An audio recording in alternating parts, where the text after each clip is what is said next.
Use this video as a sign to walk away. This is your sign. INDEPENDENT. Do you know what that means? Do you know what that means? I can spell it.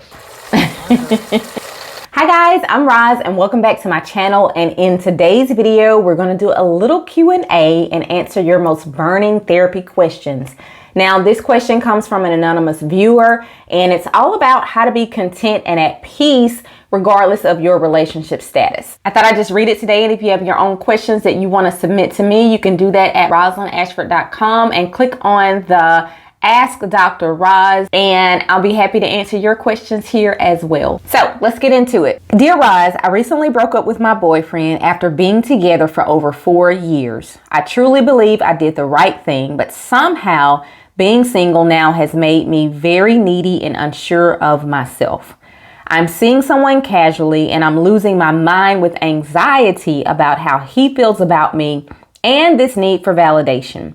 How can I learn to be content and at peace with myself regardless of my relationship status? So, great question.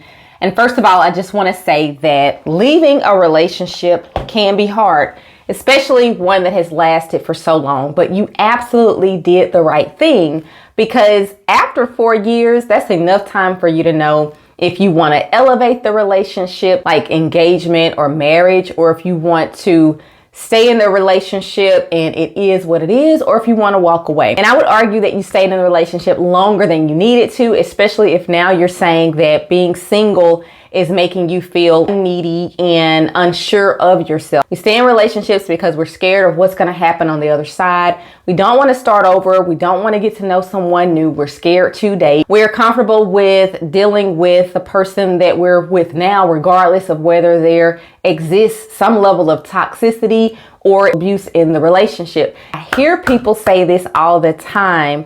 You know, we were together for 5 years and I'm scared that if we walk away now that I will miss out on all the hard work that we put into the relationship, and they don't want anyone else to reap the benefits of them. If they are not in the space that they're in now, where the two of you are fully aligned with one another, they may never be in that space.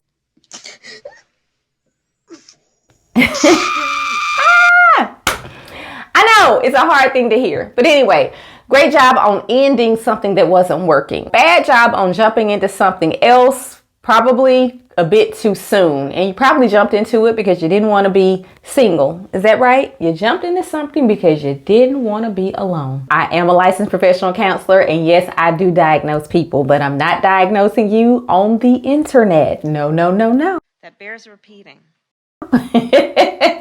All of you out there, I am not diagnosing anyone because I can't diagnose you over the internet. But I can say, based on the little bit of information that I have right now, that it sounds like there are some dependency issues. But it's up to you to take it to the next level and consult with a local mental health professional who can then complete a full assessment and work through those concerns. Now, when we understand our own issues, including issues like dependency, then we're able to become more aware, to be able to identify, challenge, and replace those beliefs that keep us stuck in relationships that we don't want to be a part of. It occurred to me that if you feel needy and unsure, you could be experiencing a personality disorder. It's an enduring pattern of inner experiences and behaviors that deviate from social norms. They typically start in adolescence or early adulthood, and the patterns are pretty stable over time, which means that this leads to a level of distress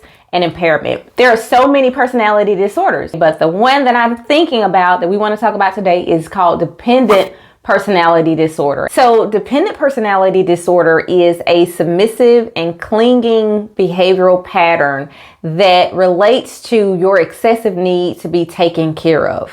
And there are about 8 criteria that we look at in terms of diagnosing someone with dependent personality disorder. But your job here is just to kind of sift through and ask yourself, is this me? So a diagnosis of dependent personality disorder depends on meeting 5 of these 8 criteria. So the first one being you have a hard time making everyday decisions without being constantly reassured or seeking advice from other people.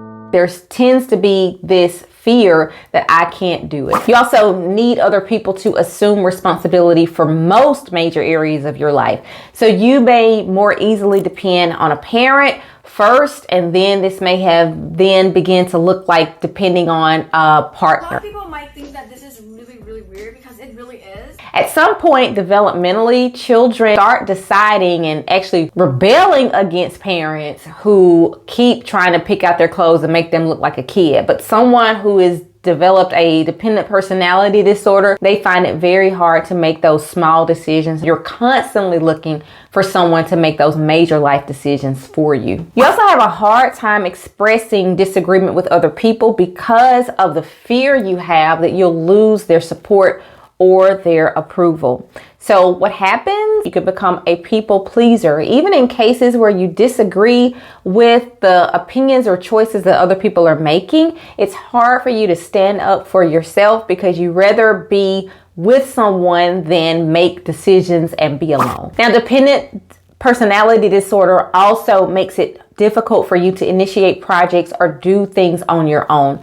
And it's because you lack this self-confidence that you would actually be capable of doing it. And even though you may feel capable, you still want someone to supervise you or dominate you so that you can remain in that submissive position. And you may find yourself asking a whole bunch of questions so that people can see you as needing extra help and needing reassurance. So they assume the position and become that for you. It's very nurturing. Sometimes she likes to rock me in her arms, and I live for that. It's important for everyone to be nurtured and supported by people, but people who experience dependent personality disorder, which is a long thing to say, can I just say DPD?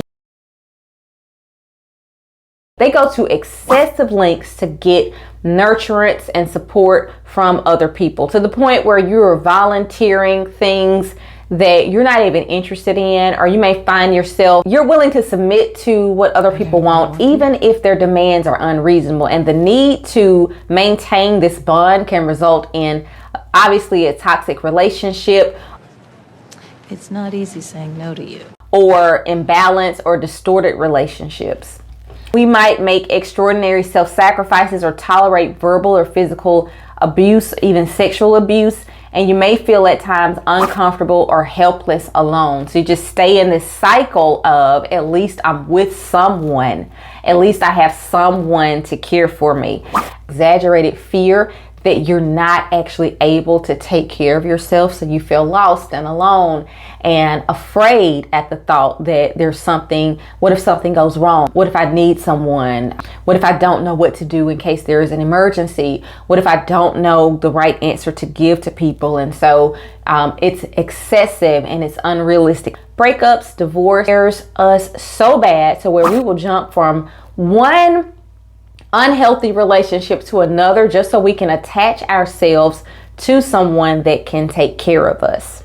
Now just imagine that you're experiencing all of this, and on top of that you have this lack of confidence in yourself. You're pessimistic. You're gonna be fueled by negative, distorted thoughts that trigger your negative feelings, that prompt the action to be even more clingy and attached to other people. These thoughts that you have can lead to other mental health concerns such as anxiety or depressive disorder or even adjustment disorder. So let's talk about what you can do if you're experiencing dependent personality disorder or dependency issues. Focus on meeting your own unmet emotional needs. We all have emotional needs that we want to be satisfied, whether it is the need to have someone to love us unconditionally, or being touched or loved or hugged and patted affectionately by someone. These are all needs that we have. But the more that you depend on someone else to meet those needs and they don't meet them, then you're going to be met with feelings of hurt, disappointment, sadness, frustration. It can turn into anger or resentment,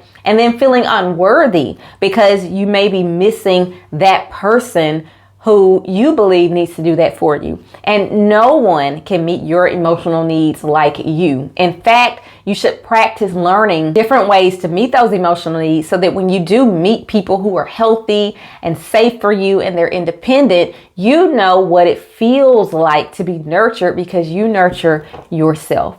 Another thing that you could do is to tolerate being alone. break away permanently from abusive relationships. If you're currently experiencing this now, there's so much help out there. I will leave resources in the description below for you. And at times it can be so scary, the thought of being alone. So I want you to take small baby steps towards tolerating being alone. Are you afraid to go have lunch by yourself? Then that is an opportunity for you to challenge yourself to go get a bite to eat. Even if the anxious feelings come up for you, this is what I want you to tell yourself. I'm fine in this moment. Everything is going to be okay. I'm in a safe place and enjoy the adventure of being out alone. Tolerating being alone is also finding simple pleasures, things that you enjoy. I love to do things that just feel good to me, especially when I'm alone, like taking a bubble bath or going for a walk or going for a jog, or reading or planning out something. But there are so many things to do. You can pray, you can meditate, you can do yoga.